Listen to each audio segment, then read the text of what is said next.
a rejeição do rei. Essa noite nós vamos meditar então em Mateus capítulo 11, do verso 1 até o verso 19. Eu creio que você já está com a sua Bíblia aberta. E se por acaso tem alguém perto de você que está sem uma Bíblia, impeça a sua Bíblia para que essa pessoa possa acompanhar, tá bom? Aí nós vamos caminhar no texto. A ideia é que nós possamos caminhar nesse texto no Evangelho de Mateus. Antes de entrarmos na grande ideia, a gente precisa se situar onde a gente está agora. Nós acabamos de sair do capítulo 10, e no capítulo 10 nós vimos, durante 3 domingos, o segundo discurso de Jesus, em que ele está enviando os discípulos para poder pregar o Evangelho do Reino. Vimos isso. Agora, no Evangelho de Mateus, nós vamos entrar num novo bloco de narrativas, uma série de narrativas, em que nós vamos ver a resposta de Israel ao ministério de Jesus. Ou seja, Jesus falou a respeito do reino, falou a respeito dele como rei, demonstrou com seus sinais que ele é o rei, enviou os seus discípulos com sua autoridade para pregar o evangelho, e agora chegou a hora de Israel começar a dar a resposta. E a resposta de Israel vai ser a rejeição. Então todo esse trecho do capítulo 11, e depois nós vamos ver na sequência, se Deus permitir, o capítulo 12, relata a rejeição de Israel para com o rei.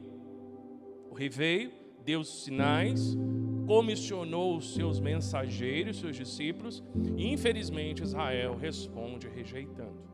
Mas nós vamos ver também que há outros que responderão acolhendo o convite.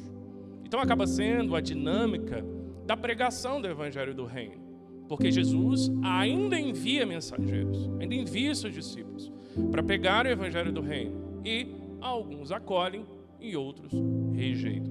E a gente vai pensar o nosso chamado, nosso papel como discípulos de Cristo e toda a dinâmica que envolve a pregação do Evangelho do Reino. Então fica atento, caminhe comigo, ok? Grande ideia. O coração humano natural é incapaz de reconhecer o reino sem a graça do rei. A grande ideia é um resumo do trecho que nós estamos caminhando essa noite, né? Que vai do verso 1 até o verso 19. É como se fosse a mensagem central do texto. E aqui nós vemos que o coração natural, o coração humano, ele é incapaz de acolher, de receber o reino, se antes a graça do rei não vier ao encontro dessa pessoa e abrir o seu coração para que ele venha não apenas a reconhecer os sinais do reino, como também reconhecer o rei. O homem é inclinado à cegueira espiritual, à desobediência, à tolice, não é reconhecer a Jesus como rei. E é justamente isso que acontece com o povo de Israel. E acontece ainda hoje, né? Mas haverão outros que serão alcançados pela graça do rei, a gente vai ver isso. Então, aqui, meus irmãos, nesse capítulo, nós vamos meditar em 2 desafios enfrentados na pregação do Evangelho do Reino. Quero caminhar com vocês nesses 19 versículos, pensando em 2 desafios envolvendo a pregação do Evangelho do Reino, para que a gente possa aprender e a partir disso aplicar para as nossas vidas. Primeiro desafio que a gente precisa olhar para esse texto em relação à pregação do Evangelho do Reino é que existirão pessoas que ouvem, mas não entendem quem é Jesus. Existem pessoas que ouvem sobre Jesus, mas não entendem. E a gente vai ver isso do verso 1 ao 6. Então eu quero que, por gentileza, você me acompanhe. Eu vou ler e depois eu vou pontuando. A gente vai perceber aí, já nos primeiros versos, que o rei ainda é mal compreendido. Olha o que diz aí no verso 1. Terminando de dar instruções aos seus 12 discípulos, quais? O discurso que ele tinha acabado de falar no capítulo 10, né? Essas foram instruções. Jesus partiu dali para ensinar e pregar nas cidades da região. Então, ok, ele foi lá pregar.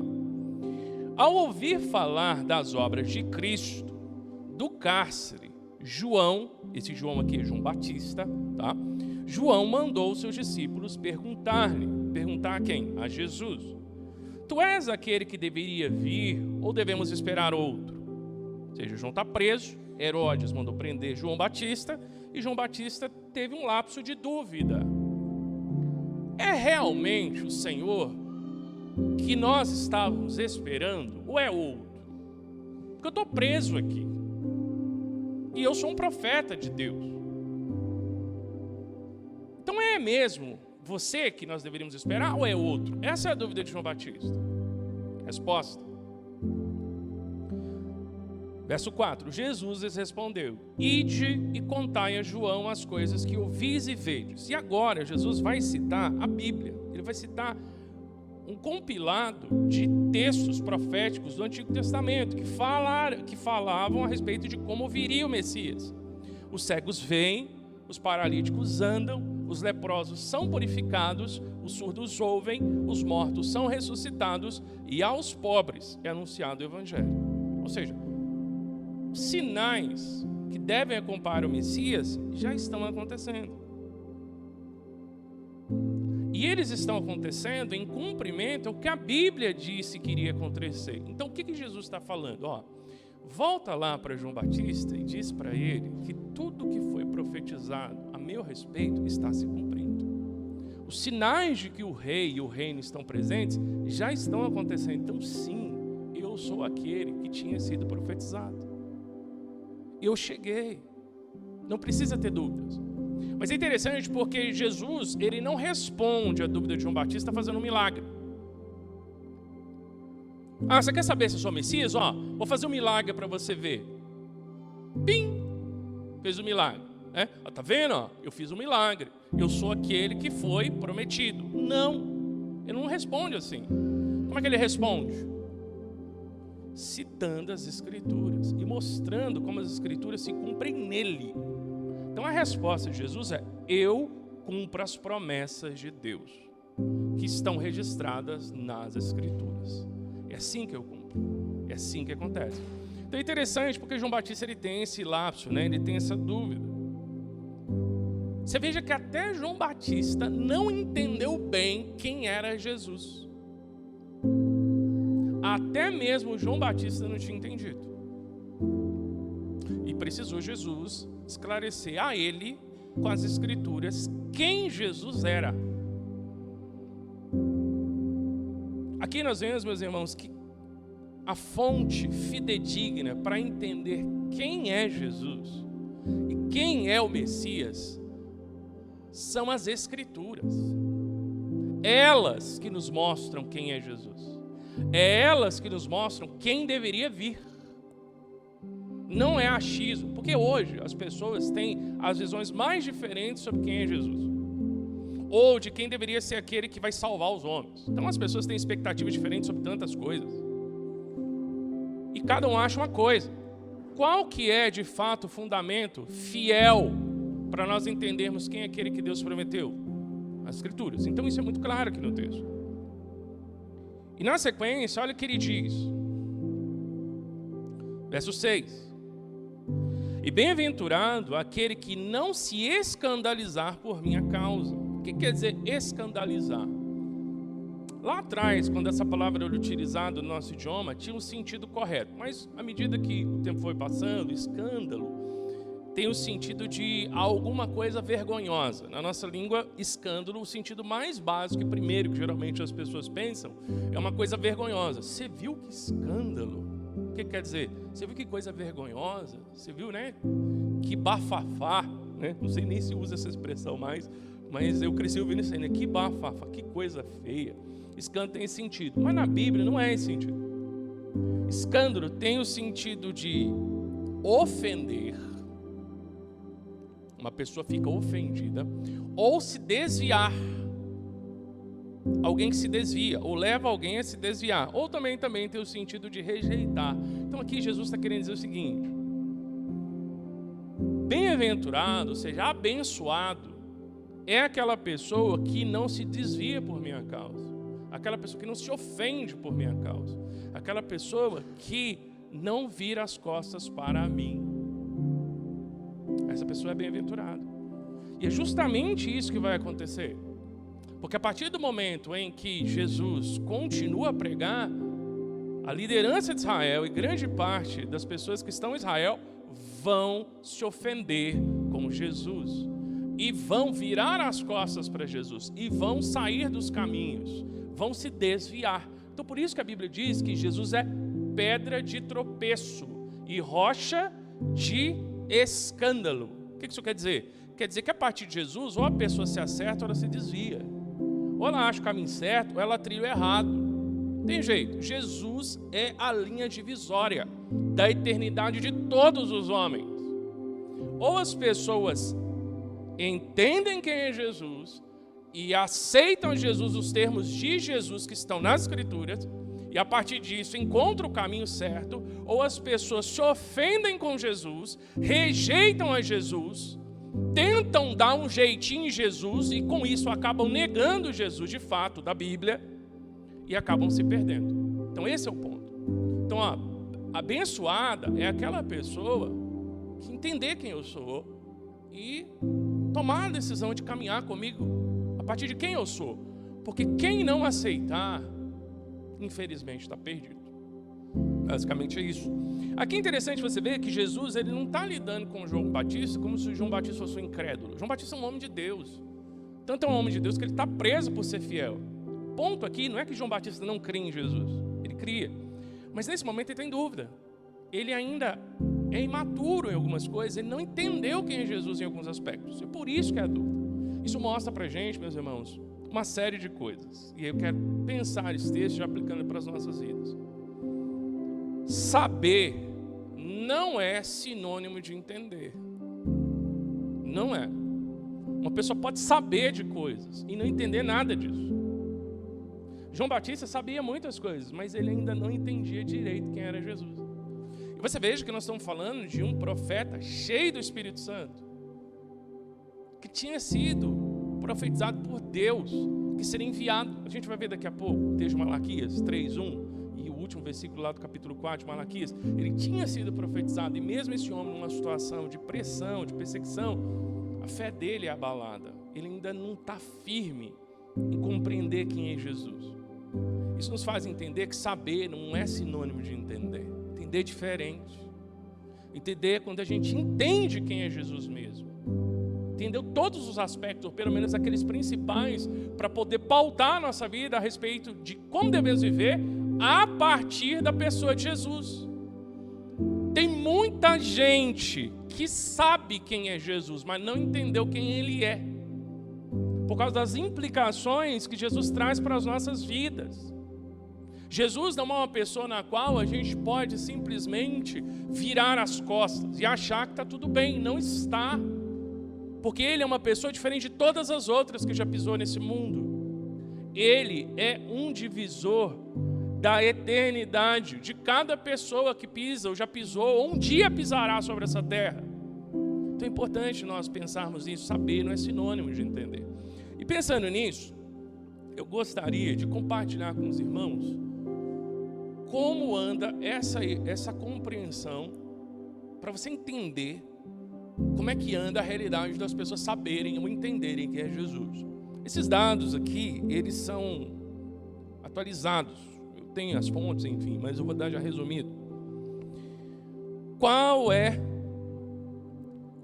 o retrato da fé cristã hoje no mundo? Meus irmãos, segundo essa instituição, a World Matter, que é uma instituição, dentre outras, que mede o número de população no mundo, eles apresentam uma estimativa de que hoje no mundo, em 2025, agora em agosto, nós temos 8,24 bilhões de pessoas no planeta Terra. Seguindo nesse ritmo, em 1 ano ou 2 anos, ou talvez um pouco mais, bem pouquinho mais só do que isso, mas logo logo a gente vai chegar em 9 bilhões de pessoas. Nós já temos mais de 8 bilhões de pessoas. 8,24 bilhões de pessoas, agora em 2025. Quantas dessas pessoas se declaram cristãs no mundo? Veja bem, cristão aqui, eu não estou dizendo cristão evangélico, é qualquer tipo de tradição cristã. Católico romano, ortodoxo, pentecostal, evangélico histórico, mórmon, testemunho de Jeová, adventista do sétimo dia, qualquer tipo de denominação que se liga a Jesus Cristo. Qualquer. Somando tudo, dá 2,6 bilhões de pessoas, o que equivale a 32% da população mundial.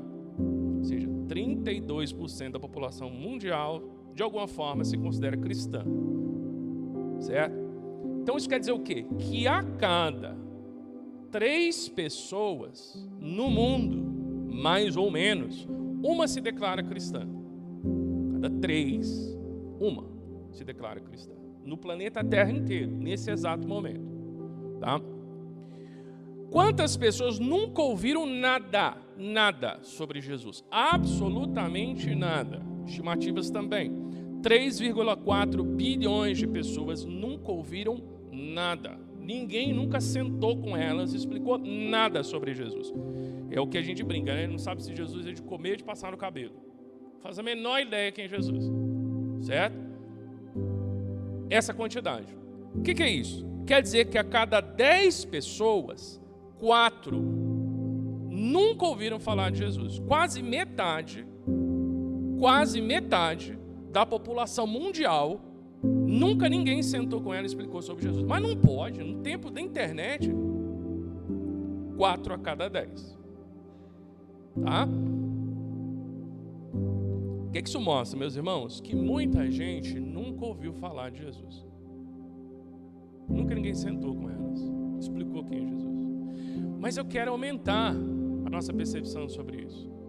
Não vou focar agora nessas 4 entre 10.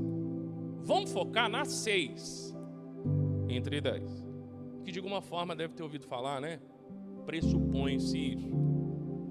Dessas outras, porque a cada 3, um é cristão. Então 1/3 do planeta praticamente se denomina cristão de alguma forma. Então bastante gente já ouviu falar de Jesus, inclusive os que não são cristãos já ouviu falar de Jesus. Mas aí eu quero colocar para você essa pergunta. Entre todos os que receberam algum ensino sobre Jesus, ouviu falar sobre Jesus, quantos de fato entenderam quem é Jesus? Isso é importante. Isso é muito importante.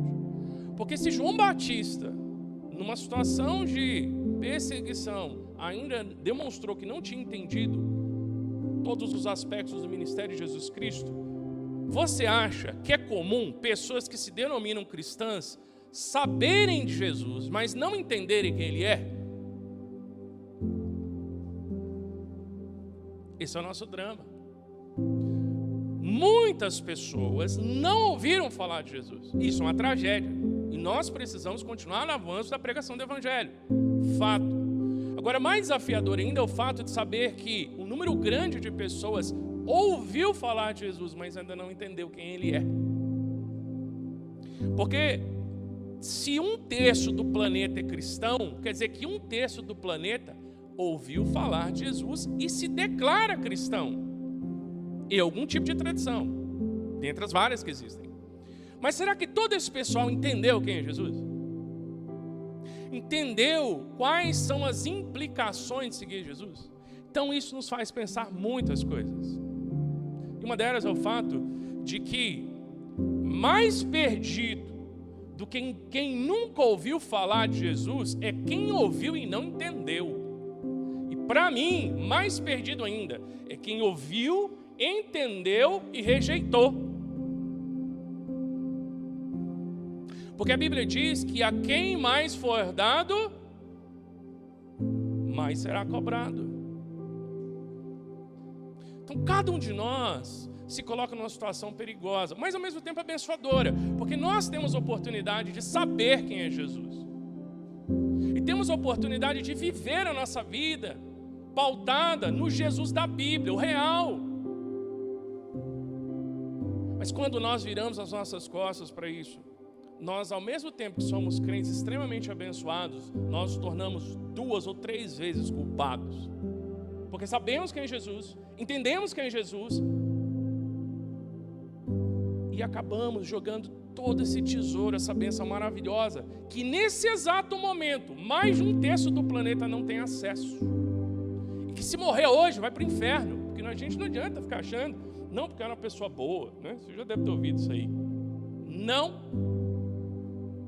A Bíblia diz que a fé vem pelo ouvir e ouvir a palavra de Deus. A pessoa nunca ouviu.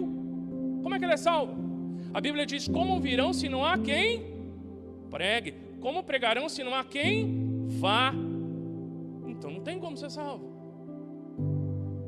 Esse é o contexto. Mas eu quero avançar mais um pouco contigo. Uma outra aplicação que nós podemos trazer: a Bíblia revela Jesus, porque ele olha para as Escrituras, ele mostra, olha, João Batista está com dúvida? Os cegos veem, os leprosos são purificados, os coxos andam. Está citando as Escrituras. É nas Escrituras que nós entendemos quem é Jesus. E eu quero trazer mais um dado, voltando aí, pensando aí que as Escrituras revelam quem é Jesus. Meus irmãos, o número de povos sem nenhuma porção da Bíblia, pensando em línguas, são 3.700 línguas mais ou menos. Eu não peguei esse dado da Wycliffe. Você trabalha com editora, né? Talvez... Você trabalha com editora cristã, né, ou não? Talvez vocês tenham dados relacionados a isso. Não sei se já chegou a dar uma olhada na Wycliffe. A Wycliffe é uma missão que trabalha com traduções de Bíblia ao redor do mundo. E eles têm dados bem atualizados a respeito disso. E lá eles têm um número de línguas. Enfim, 3.700 línguas mais ou menos. Não tem nenhuma porção da Bíblia. Sabe o que não tem nenhuma porção? Não tem João 3,16 naquele idioma. João 3,16. Não tem João 1. Não tem. Vários idiomas no mundo não tem. Tá? Ou seja, 1,78 bilhões de pessoas não tem nenhuma porção da Bíblia no seu idioma. O que isso nos faz pensar? Bom, primeiro, o que é isso? Arredondando, é basicamente quase que a cada 10 pessoas, 2 no mundo não tem nada da Bíblia no seu idioma. Cada 10, 2. E aí qual que é o problema disso? O problema disso é o seguinte: como é que eles vão entender quem é Jesus da maneira correta se eles não têm a Bíblia no idioma deles? E a gente tem... Conta aí quantas versões a gente tem da língua portuguesa, da Bíblia. Várias. Português mais polido, português mais fluido, né? Bíblia de estudo, Bíblia da mulher, Bíblia do jovem, Bíblia do casal, Bíblia do homem, Bíblia da criança, Bíblia do professor, Bíblia do pastor, Bíblia do obreiro, Bíblia do missionário, tem de tudo. Somos abençoadíssimos. E meus irmãos, a média no Brasil é que a cada 10 evangélicos, 6 a 7 são oriundos de igrejas pentecostais ou neopentecostais, que dão um peso maior para a revelação pessoal do que para as Escrituras, que é uma grande distorção no evangelicalismo brasileiro. A pessoa ela prefere que alguém na igreja diga: eis que eu te digo, meu servo, e dá ouvido que aquela pessoa fala, do que pegar e caminhar na palavra de Deus e ver o que Deus já registrou na Bíblia para a vida dela. Esse é o nosso contexto. Por isso que muita gente, no contexto evangélico brasileiro, sabe quem é Jesus, mas ainda não entendeu. Diferente de nós não somos perfeitos, temos muita coisa para crescer ainda. Essa igreja ainda precisa avançar em muitas coisas, mas nós temos tido acesso ao Jesus da Bíblia. O problema é se a gente crê nele. Mas o que nós temos. E muitos crentes não têm. E isso para pensar os crentes. Porque se a gente for pensar quem não é evangélico, ou a pessoa está no kardecismo, porque tem gente que acredita que o kardecismo é cristão, né? Ou a pessoa está em seita, ou a pessoa está venerando o santo, e esse tipo de coisa. A pessoa nem acesso à Bíblia tem, porque ela crê em outras coisas, não tem absolutamente nada a ver com a fé evangélica. Então é bem desafiador, extremamente desafiador. Isso nos faz pensar, meus irmãos, nessa primeira lição, desafios que nós temos na pregação do Evangelho do Reino. Existirão pessoas que ouvem, mas não entendem quem é Jesus. Isso vai acontecer, infelizmente. E a gente tem que estar atento a esse fato. Entre todos os que receberam algum ensino sobre Jesus, quantos encontraram Jesus conforme a Bíblia?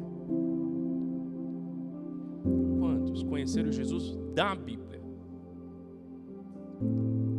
Essa igreja tem se lançado no desafio da exposição bíblica para que as pessoas conheçam Jesus das Escrituras.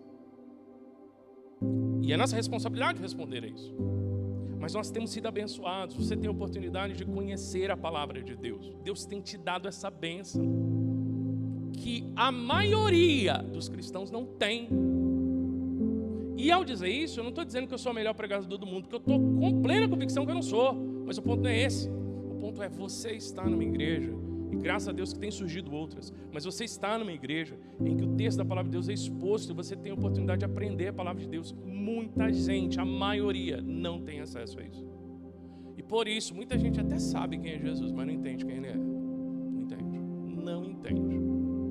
Pense nisso. Você tem tido essa oportunidade, Deus tem sido bom contigo. Segunda lição que eu quero ver com os irmãos essa noite: os desafios que nós temos. Segundo desafio que nós temos na pregação do Evangelho do Reino. Existirão pessoas que ouvem, mas rejeitam a Jesus. Isso vai acontecer. A gente vai ver aí no verso 7 a 10 que o mensageiro ele foi rejeitado. Diz, verso 7. Ao partirem, Jesus começou a falar às multidões a respeito de João. Que fostes ver no deserto? Um caniço agitado pelo vento? Mas o que fostes ver? Um homem trajado de roupas finas? Aqueles que vestem roupas finas estão nos palácios dos reis. Então o que fostes ver? Um profeta? Sim, vos digo, e muito mais do que um profeta. O que Jesus está falando aqui? O que vocês foram no deserto procurar? Vocês foram procurar o quê? Vocês foram procurar mato no deserto? Porque é isso que quer dizer essa expressão. Caniço agitado pelo vento. Caniço é aquelas, eu imagino, né? Seja aqueles bambuzinhos, né? Aquelas plantas que dão geralmente em terreno lodoso, próximo ali de rios, né? Enfim, como se fosse um tanque, né? Um tipo de água. São essas plantas. Mas isso no deserto? No deserto não tem água. Como é que vai dar esse tipo de planta? É mais ou menos assim, ó, vocês estão procurando gramado no deserto? Então Jesus está fazendo uma pergunta retórica. Ele está dizendo, vocês foram procurar no deserto que não tem? Vocês foram procurar gramado no deserto? Vocês foram lá pegar um gramado verdinho, bonitinho? É lógico, no deserto não tem isso. Vocês não têm sentido. Tanto é verdade que na sequência, o que ele pergunta? Vocês foram procurar um homem bem vestido no deserto? Bem vestido no deserto? Pessoas bem vestidas andam em palácios, não no deserto. No deserto você tem beduínos, você tem pessoas que, enfim, andam como suas carreatas, enfim, pessoas andando juntas. Mas são pessoas que estão viajando, estão atravessando aquele terreno. Ali não é lugar para as pessoas ficarem bem vestidas, com roupas de seda e coisas assim. Então, obviamente, vocês não foram procurar. O que Jesus está dizendo? O que vocês foram procurar no deserto? Gente bem vestida? Vocês foram procurar grama? Né? Eu lembro, na época de escola, aqueles filmes, incêndio em alto mar, assim, tipo essas coisas, né? Coisas sem nexo. Vocês vão fazer o quê?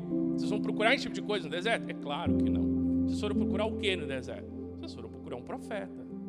Porque profeta fica no deserto, não é? Onde que Elias ficou? Não foi no deserto. Lá em Malaquias, capítulo 3, verso 1, Deus diz que enviaria o seu mensageiro à frente. E depois lá no 4, no último versículo, ele diz que ele enviaria Elias. Quem é esse? É João Batista.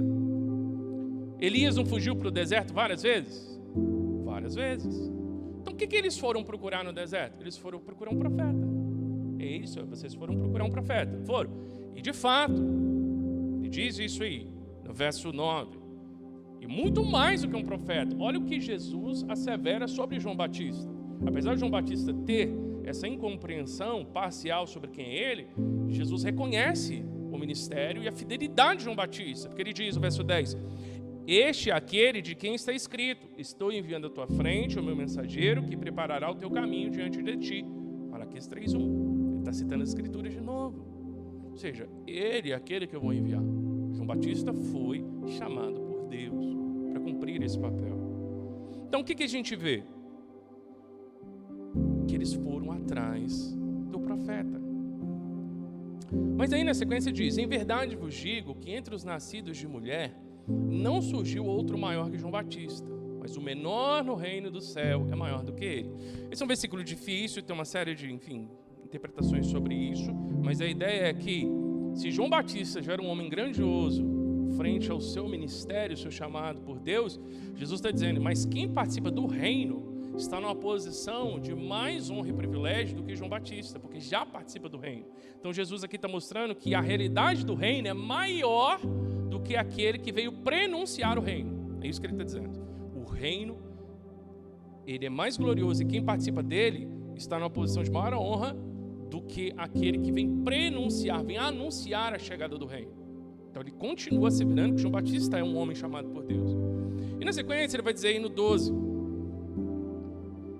e desde os dias de João Batista até agora o reino do céu é, e aqui tem uma expressão que vou tentar te ajudar a entender, tá bom? O reino do céu é tomado à força, e os que se utilizam da força apoderam-se dele.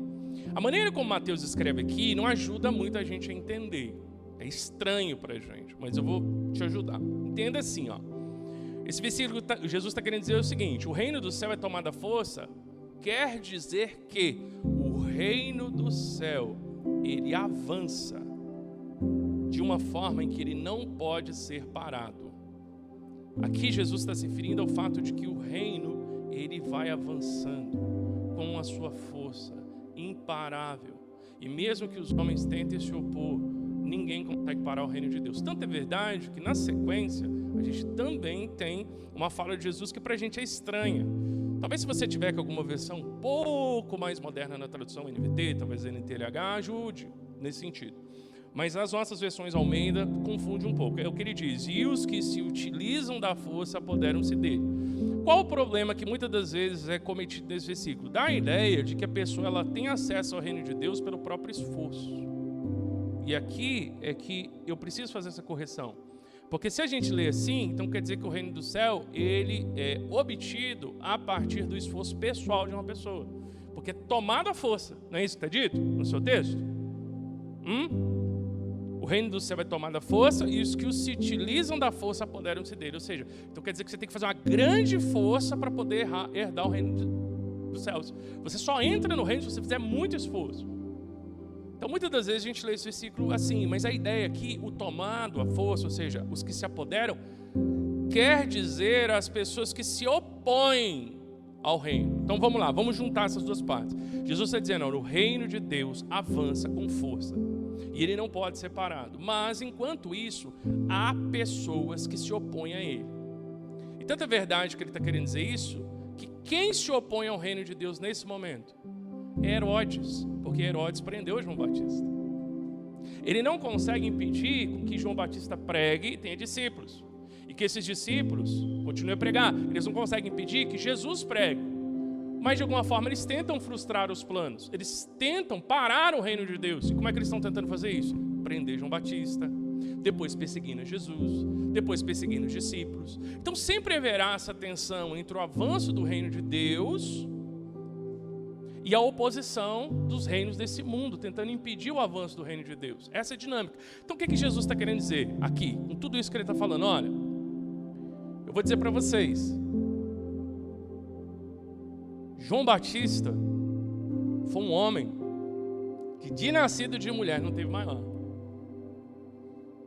Mas o menor no reino dos céus está numa posição maior do que a dele. E o reino de Deus, ele avança. E ele tem sim o contra-ataque, ele tem a resistência. Verso 13: pois todos os profetas e a lei profetizaram até João. Ou seja, tudo o que tinha sido dito foi até João. E verso 14: se quereis dar crédito, é ele o Elias que havia de vir. Ele acabou de chamar João Batista de Elias. E ele vai encerrar esse trecho no 15. Mas quem tem ouvidos, ouça. Então o que ele quer dizer? Vocês foram procurar João Batista. Vocês estavam indo atrás de um profeta. E eu reconheço que ele é profeta. Pelo ministério dele. Por tudo que Deus fez por meio da vida dele. Sem dúvida. Mas a realidade do reino é maior que a de João Batista. Porque o menor no reino está numa posição maior que João Batista. E o reino avança, e mesmo que tenha contra-ataque, não tem quem pare. Ele vai continuar avançando. Esse reino foi profetizado lá atrás, ele se cumpre hoje. Quem tem ouvidos, ouça. Ou seja, quem quiser participar do reino, dê ouvidos ao que João Batista diz e o que eu estou dizendo. Agora, quem não tiver, não vai participar do reino. E a partir daqui, Jesus vai mostrar um pouco o coração daquela geração. Acompanhe comigo. Que é o que eu digo. Por mais que você dance, sempre haverá quem critique a música. Sempre haverá. Ou se a gente puder traduzir num ditado popular mais fácil, nem Jesus agradou todo mundo. Que é o que a gente vai ver aqui na sequência. Acompanhe comigo. Mas a que compararei essa geração? Jesus está dizendo, o que eu vou comparar todas essas pessoas que ouviram João Batista, que estão me ouvindo? Que tipo de pessoa eles são? Ou seja, como as pessoas são hoje, no tempo dele. Ele vai dizer, são insatisfeitas. Na verdade, elas são como crianças mimadas. Olha o que ele diz. É semelhante a crianças que sentadas nas praças gritam para os companheiros. Aqui ele vai citar um ditado popular. Nós vos tocamos flauta e não dançastes. Cantamos lamentações e não chorastes. Talvez a sua Bíblia está escrito assim, a gente tocou música de casamento e vocês não dançaram. A gente tocou música de funeral e vocês não choraram. A sua está assim? Pode ser que você esteja com alguma versão assim.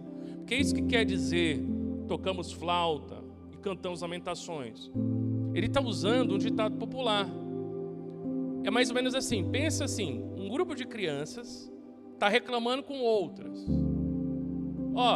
A gente quer brincar desse jogo e vocês não querem. A gente brinca desse e vocês não querem. Vocês não querem brincar de nada com a gente. Ou seja, essas crianças estão reclamando que tudo que elas convidam as outras a brincar, elas não querem. Então a gente tocou essa música, vocês não dançaram, uma música alegre. A gente tocou essa triste, vocês não choraram. Ou seja, tudo que a gente faz, vocês não gostam. Jesus está citando um ditado popular para dizer, veio João Batista e vocês não gostaram. Depois veio eu e vocês também não gostaram. Que é a sequência. Acompanhem comigo, olha o que diz. Porque veio João, que não comia nem bebia, e dizem, tem demônio. E veio o Filho do Homem comendo e bebendo. Contrário. E dizem, é um glutão. O que é glutão? Comelão. Ele é um comelão. E beberrão. Amigo de publicanos e pecadores. Ou seja, João Batista veio, não estava bom. Eu vim e ainda não está bom. É isso que ele está querendo dizer.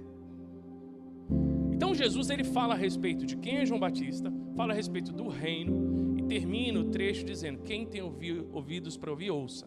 Mas na sequência ele vai dizer, mas vocês não ouvem. Sabe por quê?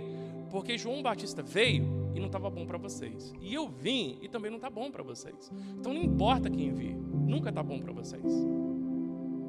Nunca está bom. Nunca está satisfeito. E ele usa isso justamente usando esse ditado popular, né? Nós vos tocamos flauta e não dançastes, cantamos lamentações e não chorastes. E aí ele termina, mas a sabedoria é comprovada por suas obras. Ou seja, é aquele conceito, né? Contra fatos, não argumentos. Você vê que de fato o que João Batista e Jesus falavam é verdade pelos resultados e o reflexo do que eles disseram na vida das pessoas. Eu quero contar para vocês uma coisa, uma história, na verdade, que ilustra bem. Eu acho que vai ajudar as crianças, vocês vão se lembrar aí. Depois de todas essas explicações, às vezes é difícil para as crianças manterem, né, a compreensão. Mas é uma fábula famosa, talvez vocês já ouviram na escola, de La Fontaine, chamada O Velho, o Menino e o Burro. É bem rapidinho. Um senhor de idade e seu neto seguiam viagem levando um burro. No começo iam os dois a pé, puxando o animal. Então um senhor de idade, um menino e um burrinho estavam ali puxando. Algumas pessoas que estavam passando ali e viram o senhor de idade e o menino passando, puxando o burrinho, eles zombaram, dizendo, que tolos, tem um burro e não montam nele. Os dois têm um burrinho, por que eles não sobem nele? Aí o velho, o senhor de idade, ouviu. E para não parecer tolo, o que o senhor de idade fez? Colocou o menino montado no burrinho. Continuando a andar, um outro grupo de pessoas passou e disse, vejam só que menino preguiçoso, faz o pobre velho andar a pé e puxar ele. O senhor, envergonhado, ouviu e disse para o menino descer. Não, desce. Agora eu que vou subir no burrinho. Aí o senhor de idade subiu no burrinho e o menino veio puxando. Aí um outro grupo lá na frente que viu o menino puxando o burrinho, com o senhor de idade sentado em cima do burrinho, disse, que homem sem coração vai montando enquanto o menininho vai puxando o burrinho. Que horror! Então, para evitar falatório, depois de ouvir isso, o que ele fez? ele e o menino subiram em cima do burrinho. E o burrinho foi levando os dois. Aí um outro grupo lá na frente viu e diz: coitado do animal, dois em cima dele, desse jeito eles vão acabar matando o burro. Os dois ouviram. O que eles fizeram? Os dois resolveram carregar o burro no ombro. Daqui um pouco, quando eles estavam atravessando, chegando próximo de uma ponte, um outro grupo viu os dois carregando o burro no ombro e disse: esses dois são loucos. Eles ficaram tão indignados que perderam o equilíbrio, o burro caiu da ponte e morreu afogado. Moral da história, de La Fontaine: tentar agradar a todos acaba desagradando a todos e prejudicando quem tenta fazer isso. Não se pode viver refém da opinião alheia. Essa é a verdade. Uma fábula infantil, mas que traz verdades. Quando a gente tenta agradar todo mundo, ou sentando no burro, ou colocando outra pessoa para sentar, ou carregando o burro nas costas, vai dar errado. Nós temos que fazer as coisas pelas convicções que nós temos de que o que é certo e o que é errado. Porque senão a gente se torna refém da opinião alheia. E quando se trata da pregação do Evangelho, meus irmãos, é justamente isso. Se a gente olhar do verso 7 ao 19, a gente vai entender algumas coisas.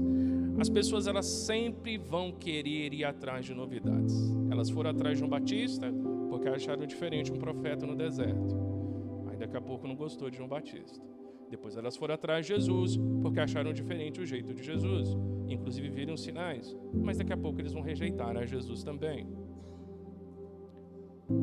A maioria das pessoas nunca olha para as Escrituras.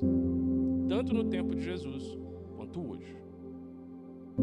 Então o desafio é fazer com que as pessoas conheçam Jesus pela palavra de Deus. Porque se for pela opinião da maioria, as pessoas só vão entender coisa errada. Pensando nesse sentido, meus irmãos, a gente pode entender que tanto aquela geração quanto hoje, elas só querem um falso Messias que se encaixe nas expectativas delas. Um Messias do jeitinho delas. E sabe qual que é o pior? É que ele vai vir. Confere comigo, se você desejar, em Apocalipse capítulo 13, verso 3 e 4, diz: também vi uma das cabeças que se estivesse ferida de morte, como se estivesse ferida de morte, mas sua ferida mortal foi curada. Então toda a terra se maravilhou e seguiu a besta. E todos a adoraram, o dragão, pois concedeu sua autoridade à besta. E adoraram a besta, dizendo: quem é semelhante à besta? Quem poderá lutar contra ela? Aqui diz que eles a adoraram, o dragão. Depois, no próprio capítulo 13, versos 7 e 8, nós lemos: também lhe foi permitido atacar os santos e vencê-los. E foi-lhe dada autoridade sobre tribo, povo, língua e nação. E diz: todos os habitantes da terra adorarão aqueles cujos nomes não estão escritos no livro da vida do Cordeiro, que foi morto desde a fundação do mundo.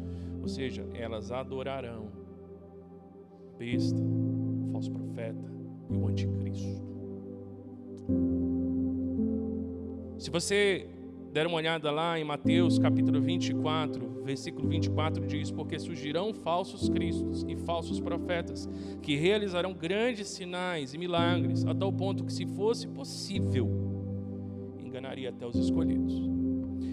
O povo de Israel, representado na sua liderança, em grande parte deles, não aceitou o Messias, rejeitou ele. Achou que ele não era bom o suficiente, não veio do jeito que eles queriam. Eles ainda aguardam o Messias. E eu vou te dizer, ele vai vir. Ele vai vir. E quando esse Messias que eles aceitarem vir, o Messias que eles vão aceitar é o anticristo. E é a mesma coisa com muita gente hoje. Porque aquela geração a qual Jesus está se reportando, eles estavam avaliando o Messias com base na entrega do Messias, ou seja, na capacidade que o Messias teria de poder prover os resultados que eles desejavam. Eles queriam que o Messias viesse, dominasse sobre todo Israel, libertasse os israelenses, né, os judeus do jugo romano, e estabelecesse Israel só como povo escolhido sobre todos os povos da terra. Eles são o povo escolhido de Deus que deveriam reinar sobre todos. Então o Messias tinha que vir e agir desse jeito. Quando o Messias vem, confronta a dureza de coração e pecado deles, diz que eles precisam se converter e morre pelo pecado deles, não, esse Messias eu não quero. Eles rejeitam. E eles ainda estão aguardando o Messias que, segundo eles, vai reinar sobre o mundo e vai dar a eles esse reinado. E ele vai vir, só que tem um porém, o nome dele é Anticristo. É esse que vai vir. E eles vão recebê-lo.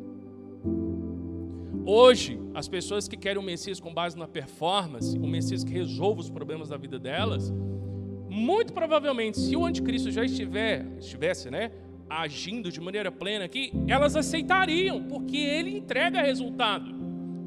Ele vai estabelecer a paz no mundo, ele vai estabelecer uma série de questões que vai fazer com que qualquer povo o receba de bom grado e se alegre com a sua chegada. Só tem um problema: todos os que o seguirem estão caminhando para a perdição. E é por isso que Apocalipse diz que eles vão adorá-lo, que eles vão segui-lo, que eles vão servi-lo, porque eles estão esperando esse Messias, eles estão esperando esse Salvador.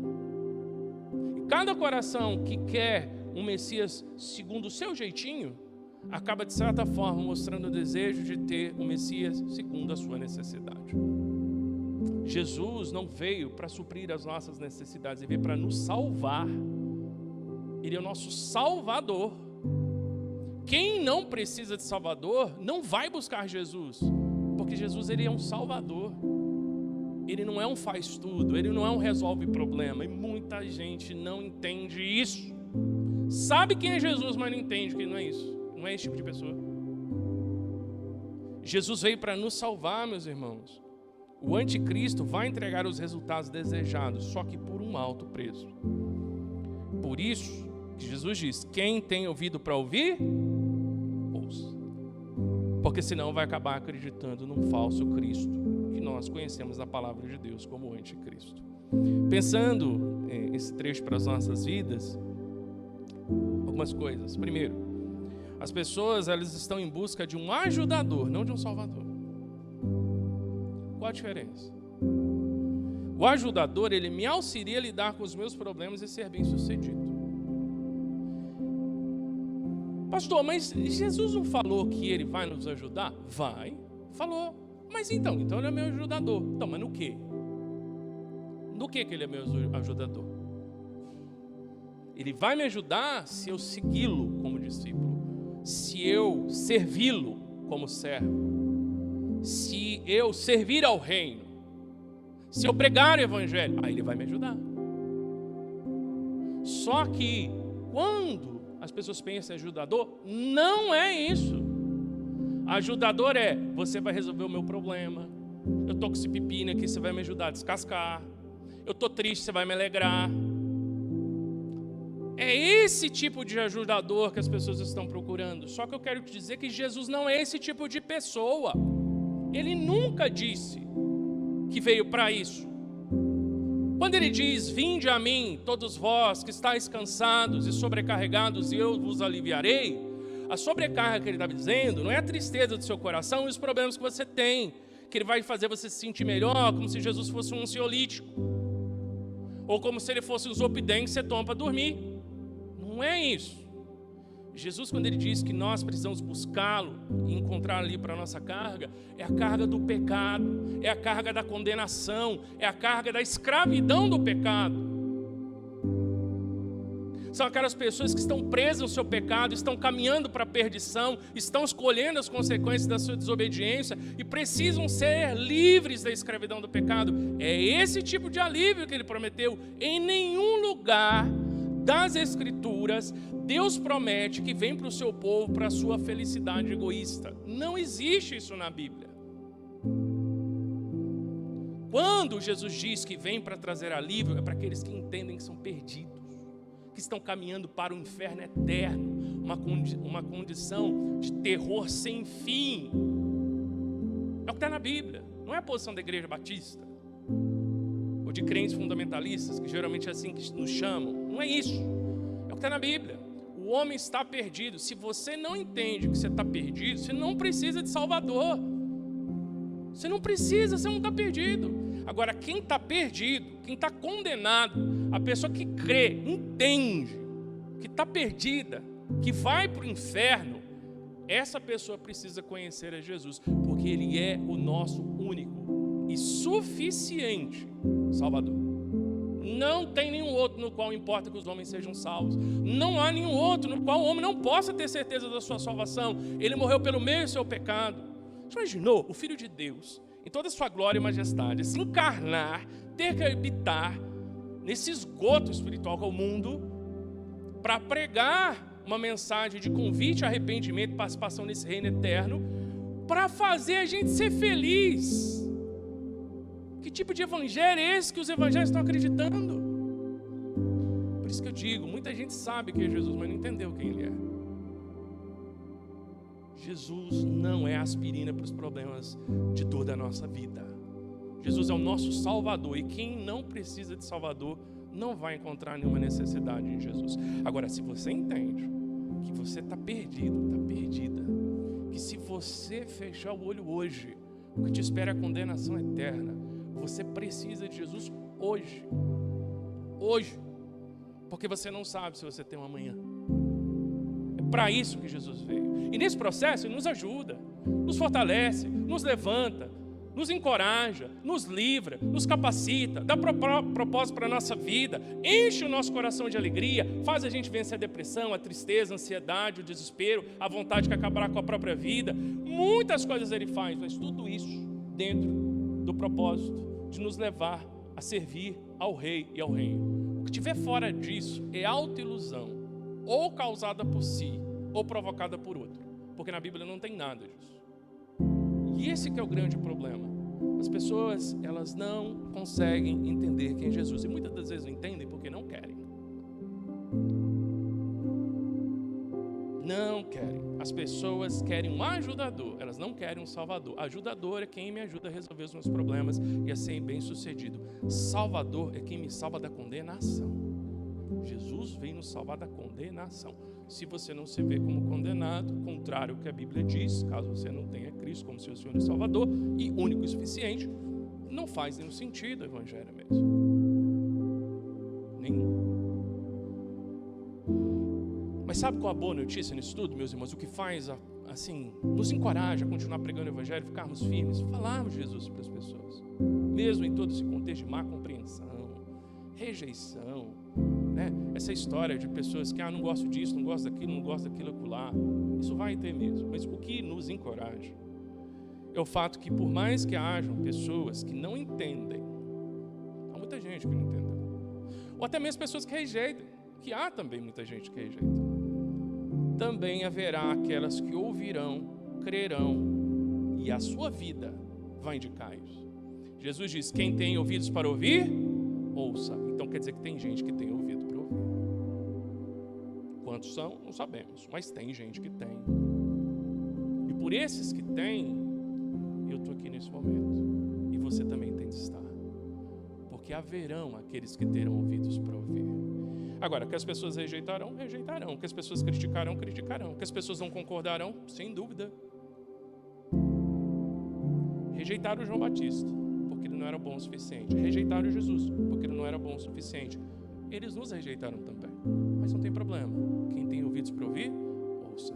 Porque a sabedoria é justificada pelos seus frutos. A pessoa que verdadeiramente conhece o Senhor Jesus Cristo e tem sua vida transformada, com a sua vida reflete essa transformação e mostra que Deus transforma vidas. Se você está contente com a sua vida, achando que ela está fantástica, maravilhosa, é só você continuar como você está. Agora, se você reconhece que Deus pode mudar a sua vida, Ele deseja fazer isso, Ele quer transformar, Jesus tem poder para fazer isso. Ele quer fazer.